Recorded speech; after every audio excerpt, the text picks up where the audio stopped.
Hey guys, it's Tombox here. Welcome to MST.TV, and this is going to be an Ultimate Matchup Counter Guide extension where we're going to talk about additional counters that we can use for April of 2019. Why am I talking about this segment and what is this extension? Well, if you haven't seen the very first part of this video, the first part being the Ultimate Counter Guide for March of 2019, check that out first because I go through a lot of the different plays that we're dealing with the format and how to counter them throughout a very extensive list. And these are the additional cards that, well, hasn't been addressed yet, and you should probably try them out if you haven't done so already. They have pretty good interactions, and I'll go through how to interact with various cards. But why am I talking about this? I mean, it's almost April. Well, according to Konami, they actually provided us with a really nice update with their own post stating, oh, a quick Forbidden and Limited List update. I'm just gonna read the post to you guys. So, as you all know, the current Forbidden and Limited List page states that the next list will be no sooner than April 2nd. That means that the earliest list that a list will appear, but that does not mean a list will necessarily appear on or even around that date. So yeah, well, it gives us a bit of a safety net from our cards being depreciated by a ban list slashing them. Okay, so although we have some adjustments in mind, player response to the current list has been very good. Tournament attendance is way up and players are pretty happy.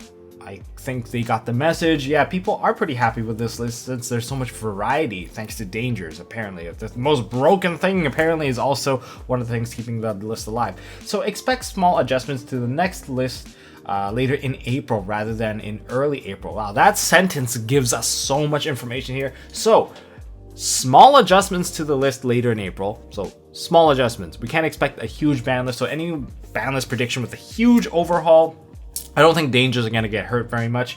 And later in April, so what's later? Well, I'm anticipating later in April would be at least 2 weeks later in April.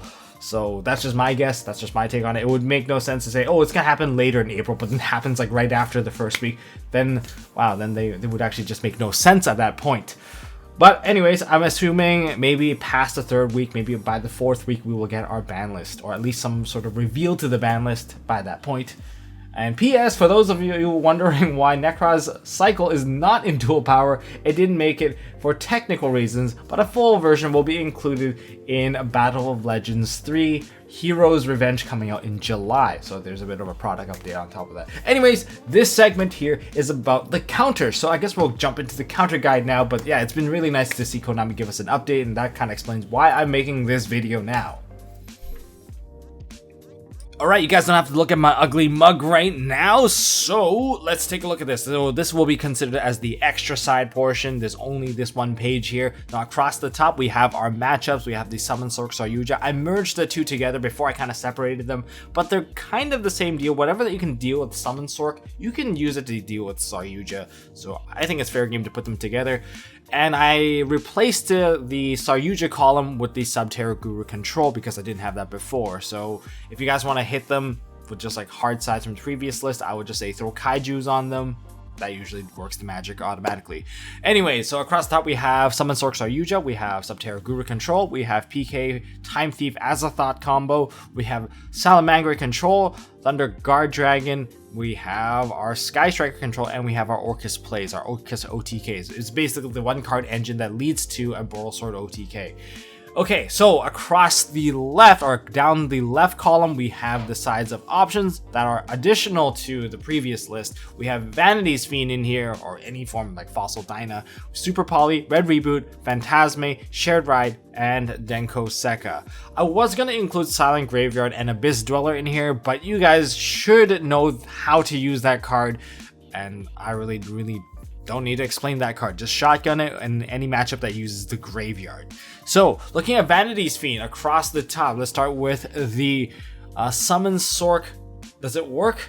Yes, because no special summon, you can't even get to the Summon Sork and you need to turn it off. So by base, it's already very good. However, versus Subterra Guru Control, not as good because Guru can flip it face down, that turns it off, and the entire Subterra deck does not rely on special summon altogether, so there's no point using Vanities Fiend. So if you have that in your side, just don't side that because it's a waste of space. Then we have the Phantom Knight Thief combo. Of course, you're locked out. However, if they have impermanence, they can turn off the Vanities Fiend and then go into the combo anyway. At that point, it kind of sucks for you because a 24 beat stick they can technically run it over, and they will use the Time Thief to banish your Vanities Fiend for some time. It's possible, or they'll just run it over, or they'll just pop it with the Bardiche that they make. As for Salamangreat control, it's not too bad. However, if they have impermanence, again, they can turn it off, but of course, that's only if they hard draw into the impermanence.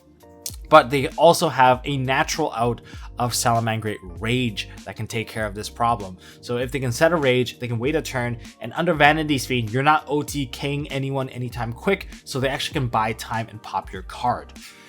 As for Thunder Guard Dragon, it is one of the best cards you can use against them. They can't summon out the Pankratops, they can't summon out a lot of the things that can deal with this card. You can't really even defend on it because you can't even set a Jackalope and call it a day because Vanities Fiend, just too big. And anything that requires, say, special summoning like the white and black dragon combo, that package is not going to work out. As for Sky Striker does depend on special summoning. However, they have a natural out that's built in and they can search it, and that is Widow Anchor. And on top of that, they also have the Afterburner. So Vanities Fiend is not going to live through that unless, of course, you play cards like March of the Monarchs to kind of seal the deal. But then you're not really siding this card. You're probably playing Monarchs if you're playing that card. So then we have the Orcus OTK, of course, not being able to special summon. You lock them out from killing you entirely unless they have impermanence. Kind of the same deal as the Phantom Knight, Time Thief, Azathoth line of play. Okay, next up we have Super Poly. If you can fit Super Poly into your side deck, or if ever Super Poly gets increased into multiple numbers, it is a really decent side because it bypasses all sorts of counterplay because there is no response to this card. Okay, the first card I would say to use is Starving Venom. You have to package this with something, and Starving Venom is probably your package. This format is very dark heavy. If they go into Summon Sork combo, they're likely going to have a dark monster available for you. Summon Sork as a dark monster, you can just fuse them off. Easy peasy. Subterra, there's no point because they are mainly earth monsters and they don't really rely on the extra deck, so you don't really have anything to really fuse into. Unless, of course, you play some sort of dragon-based fusion and you can fuse off their Subterra crew. Yeah, that sounds great to me as well. Okay, so as for the Phantom Knight Time Thief combo, most of it's dark. The Time Thief is, I believe, also dark. But even if they don't, you have Summon Sork, you have Galatea, if they go into that line, or if you're playing Luna Lights, I believe they also have darks as well. But there is a point in the combo where there is going to be a Summon Sork on the field, and you're going to be able to fuse 2 darks off into a Starving Venom. Next, we have Salamangreat control. Well, Salamangreat, well, you can just turn them into Purple Chimera, and that is actually the most devastating thing you can do to them. A lot of the times, once they side into games 2 and 3, when they go to their opening play, they either go into an Abyss Dweller combo to kind of stun you out, or if they're not going to Abyss Dweller, they put out a Sunlight Wolf plus a Veiling so that their counter trap is still live. And because they have 2 Salamangreat cards, one being a Link and one being, well, sharing the name of Salamangreat, you can go into a Purple Chimera, and that turns off the back row as well. So that is a major plus. However, if the one of the back row would still be, say, a Salamangreat Rage, you can still pop your Purple Chimera. But at least you got rid of the counter trap, so you can continue playing from there. And if you can synergize with the card that you threw into the graveyard, all the better for you. Against Thunder Guard Dragon, of course, Starving Venom is always an option available on the table, but the other option you might have would be like a Thunder Dragon Titan if they somehow spit into 3 Thunder Dragons onto the board at one point because they're trying to make combos or whatever. They have like 2 Titans and maybe they play an additional Thunder Dragon they summoned out from Saryuja. You just fuse it all off and now they have a really weak board and they have to eat your Titan. And that's gonna be a game-crushing blow, in my opinion. It's really devastating. You have the biggest beat stick, basically, and the Saryuja's still there. You just summon it to the Saryuja pointer and gain additional attack on top of that. Okay, next up, we have Sky Striker. There's nothing to fuse, let's just be honest here. Unless you're playing Salamangreat, you can probably fuse them off into a Purple Chimera, but that's only if you're playing Salamangreat.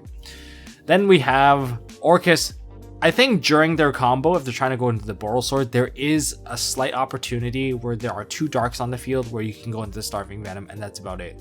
As for generic fusions, I think Super Poly, in the long run, I see that in dual power there is the Quintet Magician. If you can use that against, say, what's that new deck coming out? The Endymion stuff. I think there's potential there. Just saying, there's just potential. It's not exactly a sure thing. All right, next line, we have Red Reboot. Red Reboot, of course, you require a deck with back row. However, it is very devastating against those decks with back row because you turn off their traps permanently. As you can see, I didn't put Altergeist in here, but Red Reboot is a very good card to counter Altergeist, but Altergeist themselves, they also might run Red Reboot just for the same reason that you might be running Red Reboot. And then they can go into Multi-Faker, and then you kind of start losing this game. Okay, so against Summon Sork, there is nothing you do against that. It's just kind of pointless. But it's not for Summon Sork, it's for other parts in that perhaps the same deck. Against Subterra Guru Control, it's pretty good against the final battle, and you can use it against the Impermanence. And since the deck maybe only runs like Strike, it doesn't really interact with your Red Reboot, so you can turn off the back row entirely for the entire turn. And if they have Impermanence set, well, they can't really use the Impermanence either. It's a win-win for you, as long as you can stop one of the traps. Against the Phantom Knight combo, you really only stop Fog Blades, to be honest. You can stop Fog Blades, Impermanence, that's about it. But sometimes that's all it takes, because Red Reboot being a counter trap spell speed 3, your opponent will give you a bit of an open turn. Yeah, so you can work with that. Next, we have Salamander Control. It's really good, but it is conditional. Condition being that if they have 2 back row, you're risking, well, if they're not activating a Roar, you're risking your Red Reboot not going through and perhaps paying half your life for no reason. And that might not be worth it. So just be careful. You have to time it right. If you don't time it right, you can't just blindly play this card. You have to bait out the right card. If they only have 1 back row, then sure, it's a win-win situation for you because Red Reboot will always go through. However, if they have 2 cards, if they activate a card, you try to Red Reboot it, and then they roar you, you're gonna die next turn. You're already dead. Omae wa shinderu. Okay, so Thunder Dragon, no back row. Strikers, they don't have any back row either, except for Impermanence, maybe. Maybe they even strike sometimes, but very unlikely. It's like a hard guess. You're not even sure if they have it or not. Orcus, they don't play back row, so what are you gonna do about it? It might change in the future where they're gonna have Climax, because Climax is a very good counter trap and one of the most solid cards. We're gonna have a future match with Orcus in the near future next week, and it's gonna be posted somewhere very fun. Next, we have Phantasme. Now, I didn't talk about Phantasme last time, but because I just thought, hey, why not just do it as early as possible? Then you can dig into additional hand traps.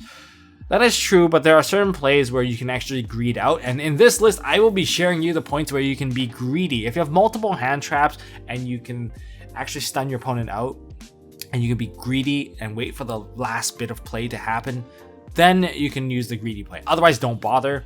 Just shotgun it. I find that digging for more hand traps early can stop the play from really getting out of control. Against the Summon Sork and Saryuja, you can do it at the Riptodocus right before the Summon Sork, because it's not exactly too common for people to put out multiple links at the same time when they're going to the Summon Sork combo. It is what it is. However, if they're going into Saryuja, before they get to their 4th name, you should probably drop this card early, because you're not going to have a very strong opportunity to drop this card afterwards. Like, it's just really pointless unless they actually make additional links. You can wait till after, but now you're dealing with an established board with Phantasme. It's not the best choice, in my opinion. It's just, sometimes it just backfires. You have your card out, but it doesn't do enough. Against Subterra Guru Control, don't side this card. It's just really terrible. Okay, in terms of the Azathoth Phantom Knight combo, you can greet it at the Galatea Summon Sork play, where you can draw 3 cards and put 2 cards back. That's possible, especially if you can already break the board, or if you're trying to dig for like a Pancratops or something. Yeah, you can wait. But otherwise, if you don't want them to even go into that play, or you don't have Pancratops available, or any sort of other side outs that you need to dig into, then I would suggest going into this card perhaps right before Summon Sork, so they can stop the Summon Sork from going off. That's just my opinion. You guys can leave down in the comment section below what you would like to do.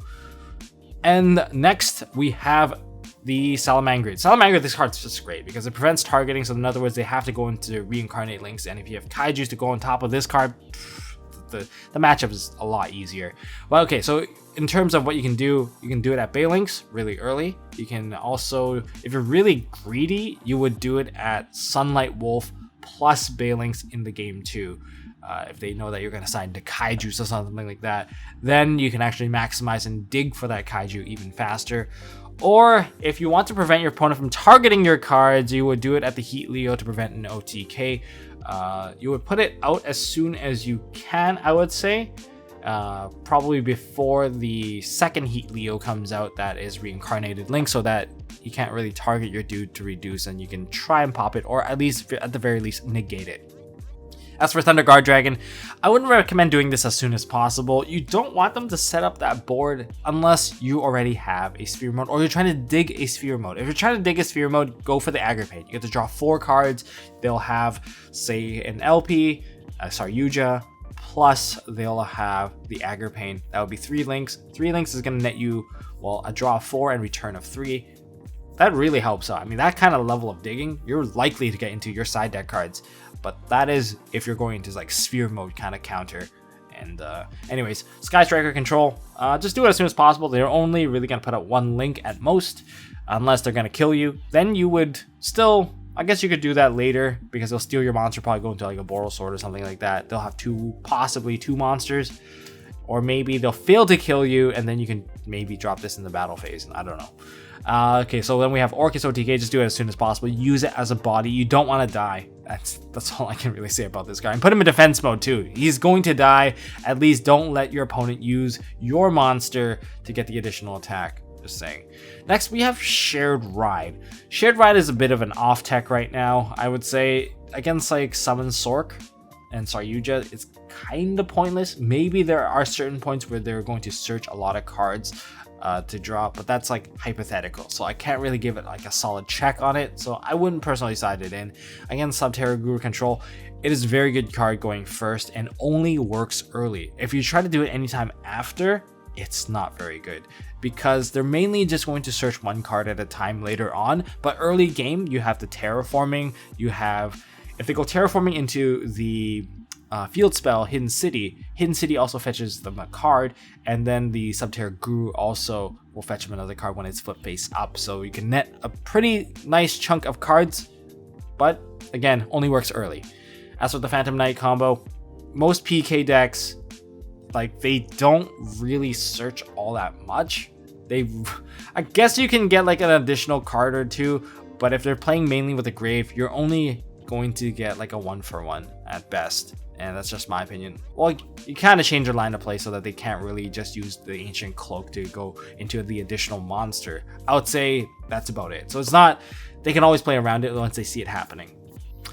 Against Salamangreats, this card is pretty amazing. They have a huge line of cards you can use against them. Sunlight Wolf, Signet Mining when that comes out. You can use it against their Salamangreat Circle, Balinks, Lady Debug, you name it. And especially Sunlight Wolf. Sunlight Wolf is probably one of the crippling plays that you can use this card against, mainly because Sunlight Wolf fetches back 2 cards, and if they want to play around it, they'll have to choose to only fetch 1 card or not fetch a card at all. And the whole point about the Salamander control is that they can redo their play over and over and over, and you can't really stop them. But if they redo their play, you're netting so many cards. If you go for a max out, say they start their play off, they go Circle, that's 1 card. They go into Balinks and search Field Spell, that's 2 cards.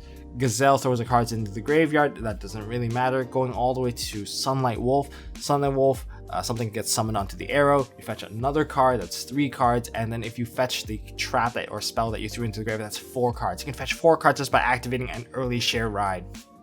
I think that's really good. Then we have a Thunder Dragons. Now, not necessarily the Thunder Dragon part of it is what really gives you cards, but it would be the White Dragon, the Black Dragon. The White and Black Dragon normally will fetch you about perhaps 2 cards because they'll activate and they're not once per turn. Nessie might fetch you a card. A Thunder Dragon Dark will fetch you a card. So you have about 4 card draw potential with Shared Ride.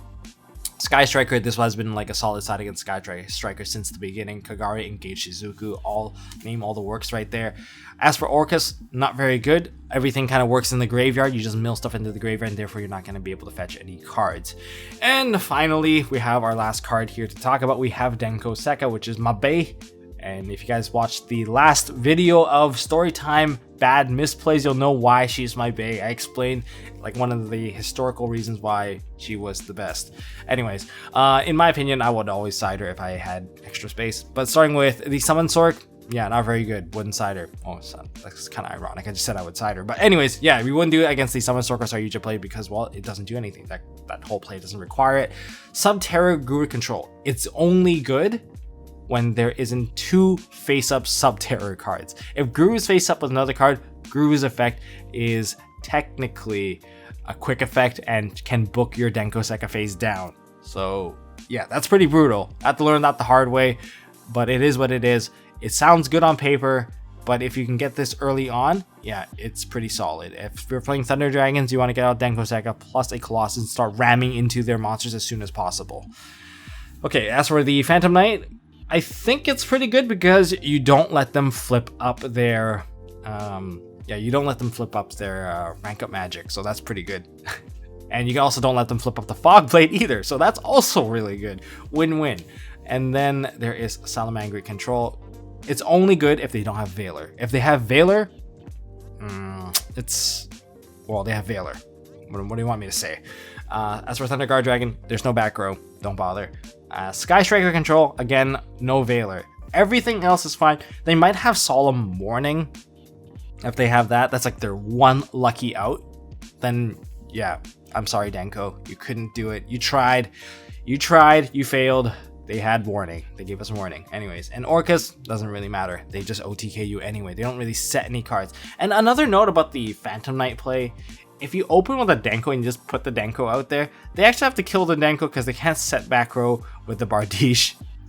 It's kind of funny. So they have to go into an early battle phase. So if you can kind of stop them, well, it's very unlikely because if you're playing Denko, you can't even set back rows yourself. So that's a ruling note for you guys. A lot of people seem to have forgotten that Denko doesn't work when you have your own set back row as well. Anyways, that's all I got for extra sides. Do you guys have any additional sides you want to share? And if you guys haven't seen the very first segment of this, please check it out. Probably here. I'm gonna post a link down in the description so that you guys can check it out. Remember, this format is gonna last a little bit longer, so we are going to probably sit through April with the current format, and maybe until there's even potential that it might end in May. So that's why I'm thinking of throwing in the additional counters. If you guys have additional counters for the current format, leave it down in the comment section below. I would love to read your thoughts and improve my own game. And hopefully I was able to help you guys, get your regional invites, whatever it is. Anyways, that's all I got for this video, guys. Hopefully you guys are enjoying your Friday. And if you guys enjoyed this video, smash that thumbs up for me, just so that I'll make more of these in the future, especially with the next format. I didn't expect that this format was going to get extended, so I extended my own video for this. If you guys want to see more stuff from MST.TV, hit that subscribe button. I've got Endymion stuff coming up very soon. I hope that you guys will enjoy that. If you guys didn't see that last Endymion segment, go check it out. I kind of run through all the cards that you need to really know about. And you guys in the comment section were really awesome and gave me additional tips. So I highly recommend checking out that comment section as well. I really encourage people to go check out the toxic comment section. But you guys are like spot on. I love you guys. And that's all I got. So until next time, don't forget to hold on to your MST.TV, and I'll see you guys in the next one. Hey guys, thanks for watching. If you like this video, please drop us a like so we know we are doing a good job, and you can also subscribe to MST.TV for more fantastic videos by clicking on the button on the left. Don't forget to check out our partners at Imperium Duelist. They make really high quality mats, including some of my own limited edition release stuff.